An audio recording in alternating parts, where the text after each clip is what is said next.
नमस्कार मित्रांनो, इन्व्हेस्टमेंट माहिती यूट्यूब चॅनलवर तुमच्या सगळ्यांचे स्वागत आहे.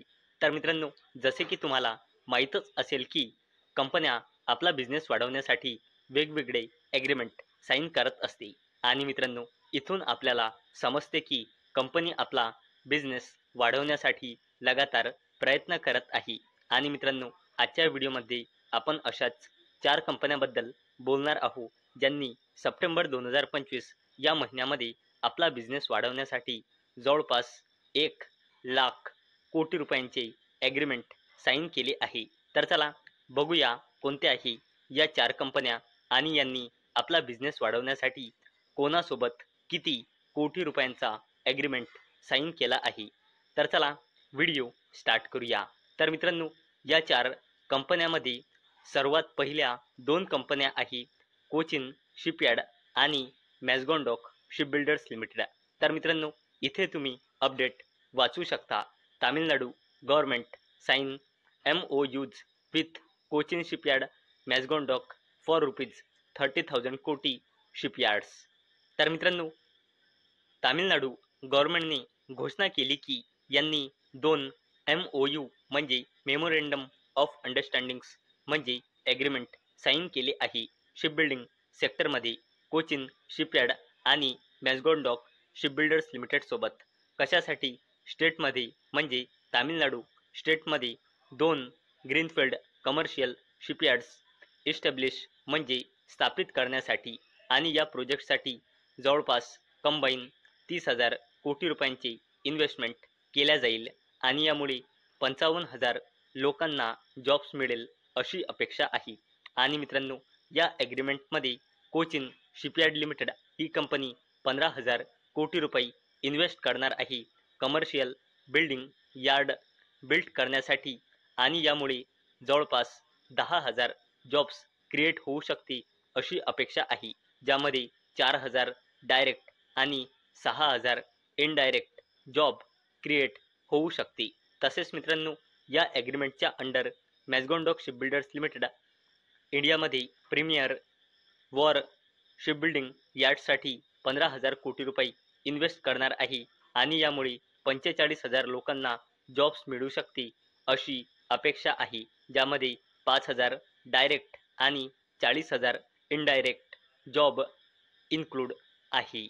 आणि मित्रांनो, या अपडेटमुळे आपण मॅझगॉन शिपबिल्डर्स लिमिटेड या कंपनीला स्टडी करू शकतो. आणि अवेलेबल डेटानुसार म्हणजे जून 2025 नुसार या कंपनीमध्ये प्रमोटर्सची होल्डिंग आहे 81.22%, FISची होल्डिंग आहे 2.57%, DISची होल्डिंग आहे 5.21% आणि पब्लिकची होल्डिंग आहे 11%.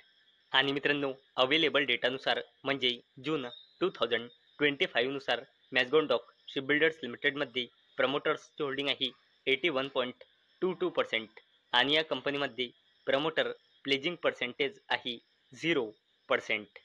तसेच मित्रांनो, या अपडेटमुळे आपण कोचिन शिपयार्ड लिमिटेड या कंपनीला देखील स्टडी करू शकतो. आणि अवेलेबल डेटानुसार म्हणजे जून 2025 नुसार या कंपनीमध्ये प्रमोटर्सची होल्डिंग आहे 67.91%, FISची होल्डिंग आहे 3.87%, DISची होल्डिंग आहे 6.33% आणि पब्लिकची होल्डिंग आहे 21.90%.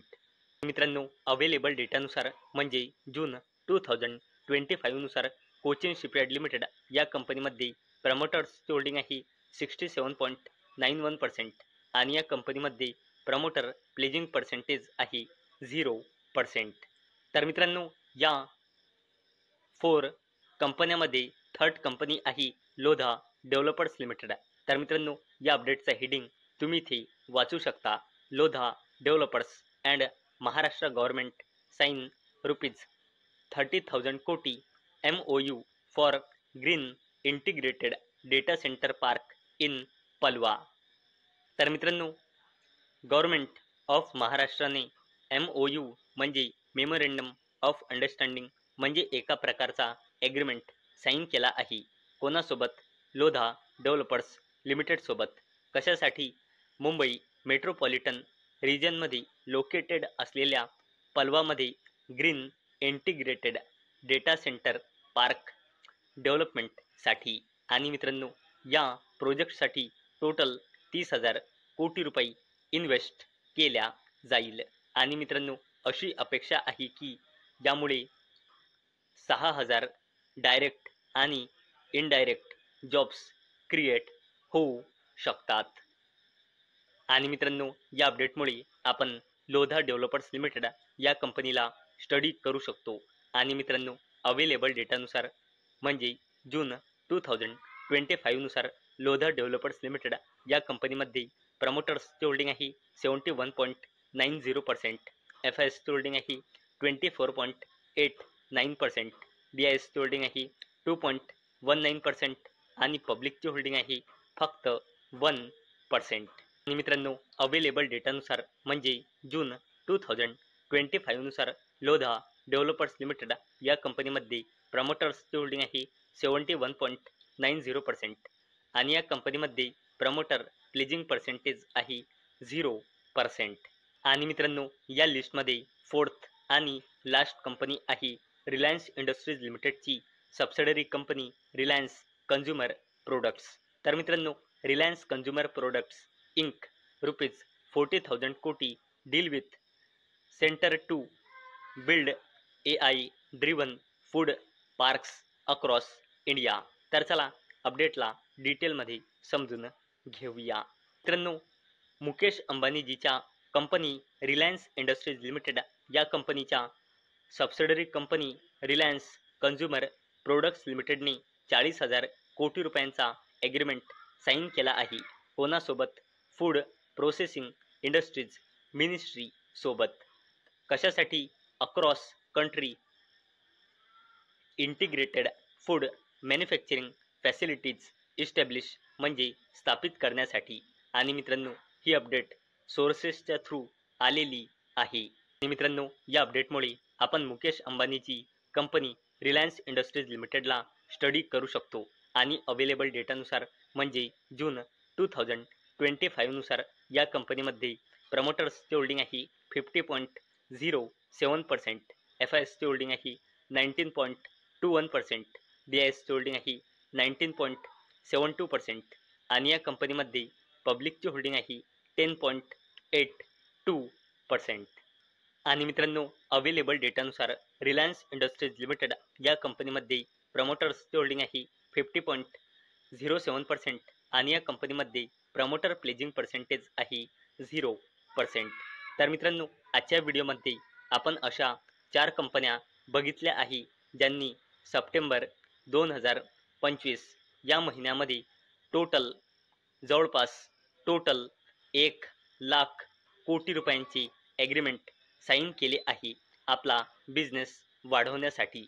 आणि मित्रांनो या 4 कंपन्यामध्ये Cochin shipyard limited, Mazagon dock shipbuilders limited, Lodha developers limited आणि रिलायन्स इंडस्ट्रीज लिमिटेडची subsidiary company Reliance consumer products या 4 कंपन्या इन्क्लूड होत्या.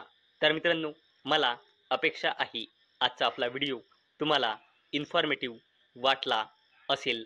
तर मित्रांनो जर तुम्हाला हा व्हिडिओ इन्फॉर्मेटिव्ह वाटला असेल तर या व्हिडिओला लाईक करा आणि चॅनलला सबस्क्राईब करा.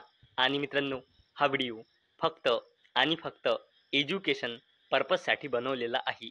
माझ्याकडून काहीही रेकमेंडेशन नाही की तुम्ही या स्टॉक्सना बाय करा, सेल करा किंवा होल्ड करा. तर चला भेटूया उद्या संध्याकाळी 6 वाजता. तोपर्यंत टाटा, बाय बाय.